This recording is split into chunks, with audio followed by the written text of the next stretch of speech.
Terrifying night to lovers of the unknown and mysterious, the frightening and the terrifying. Today's episode is dedicated to the horrors that scared everyone in their distant childhood. Make yourselves comfortable.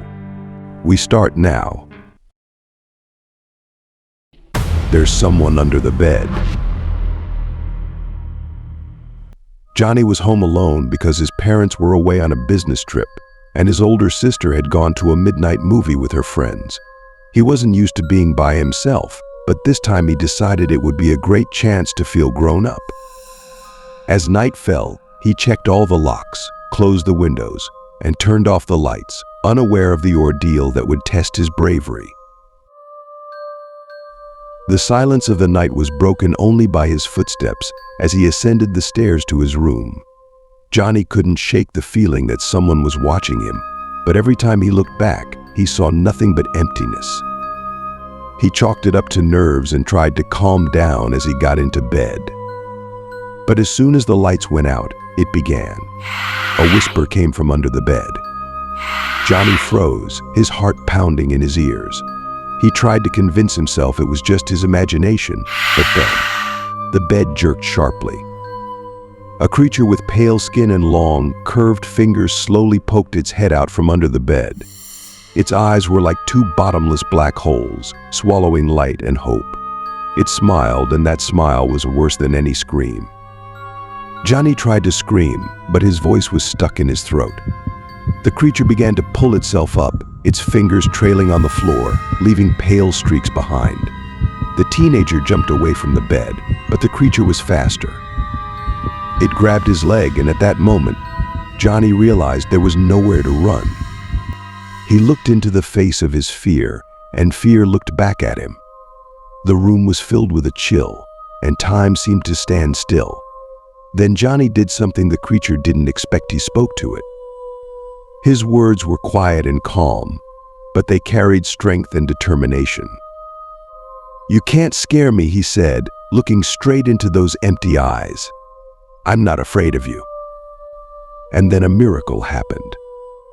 The creature let go of his leg, and its form began to dissolve into the air, like fog dispersed by the first rays of the morning sun. Johnny breathed heavily, but his heart was full of awe and wonder. He had conquered his fear, and now he knew he could handle anything. As dawn painted the sky in soft shades of pink and gold, Johnny smiled. The night had been tough, but he had come out stronger. And though he would never forget that night, he knew he now had a new story worth telling. Thus, Johnny learned that sometimes the scariest monsters don't live under the bed, but in our own fears, and that courage isn't the absence of fear, but the ability to act in spite of it. Whispering Witch.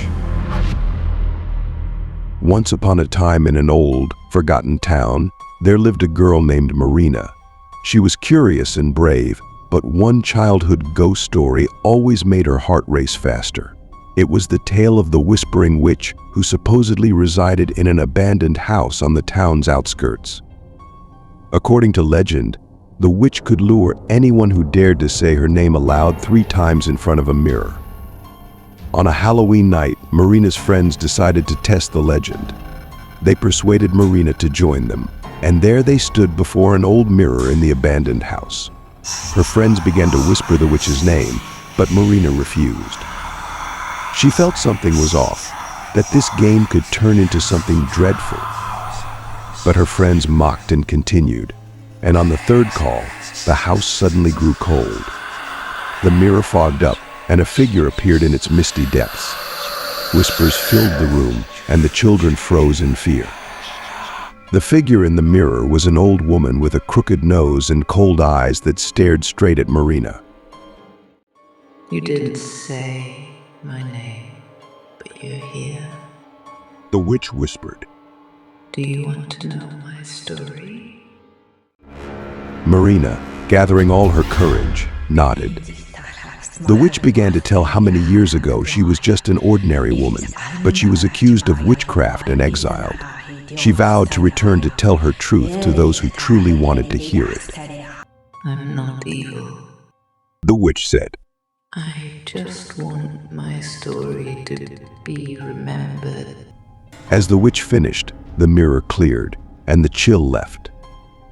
Marina's friends were in shock, but Marina felt strangely at peace. She realized that sometimes fears hide stories that deserve to be heard. From that night on, Marina changed. She learned to listen and understand, not just to fear. And though she never saw the Whispering Witch again, her story lived on in Marina, reminding her that behind every fear, there might be something more. This tale of Marina and the Whispering Witch is a reminder that not all ghost stories are meant to scare. Some can open our eyes to the truth and teach us to look beyond our fears. Scary Attic. Max was always a curious and brave teenager. One day, his parents had to leave for the entire day, leaving him home alone. They repeatedly warned him not to let strangers in and not to stray far from home. But as soon as they left, Max felt a sense of freedom and decided to explore the attic, which had always been off limits to him. When Max opened the door to the attic, he saw old furniture, boxes of photographs, and various antique items. In the corner stood an old mirror, covered in dust and cobwebs. Max approached the mirror and wiped away the dust. The reflection in the mirror was clear, but suddenly he noticed that his reflection was smiling at him, even though he wasn't smiling. Max jumped back in fear, but curiosity got the better of him. He looked into the mirror again, and his reflection began to speak to him. It introduced itself as another Max, living in a parallel world where everything was the opposite. The reflection offered Max to switch places for one day so he could experience life from the other side. Max agreed, unaware of the consequences. As soon as they switched places, he found himself in a world where everything was upside down. People walked backward, words sounded reversed, and time flowed backward.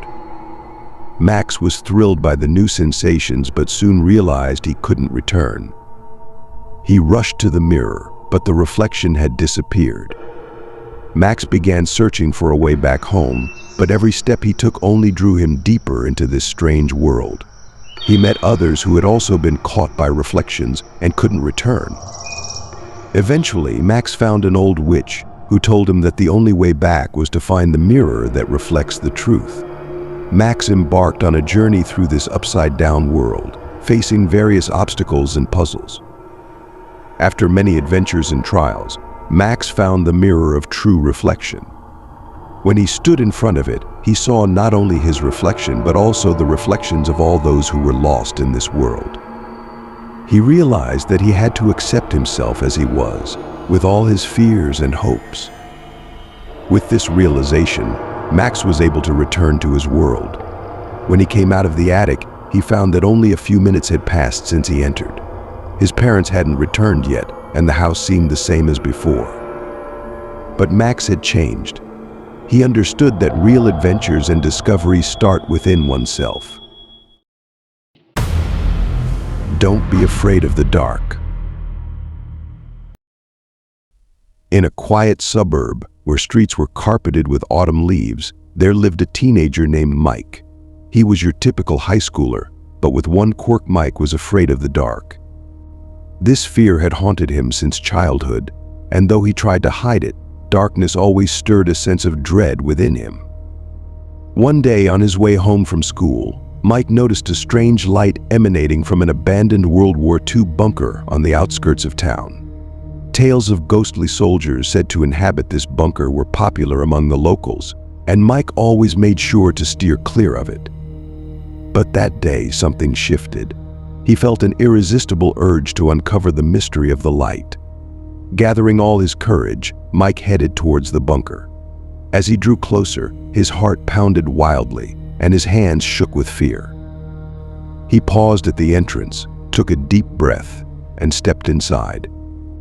The bunker's darkness engulfed him, and Mike felt fear seeping into every cell of his body. He switched on his flashlight and began to inch forward.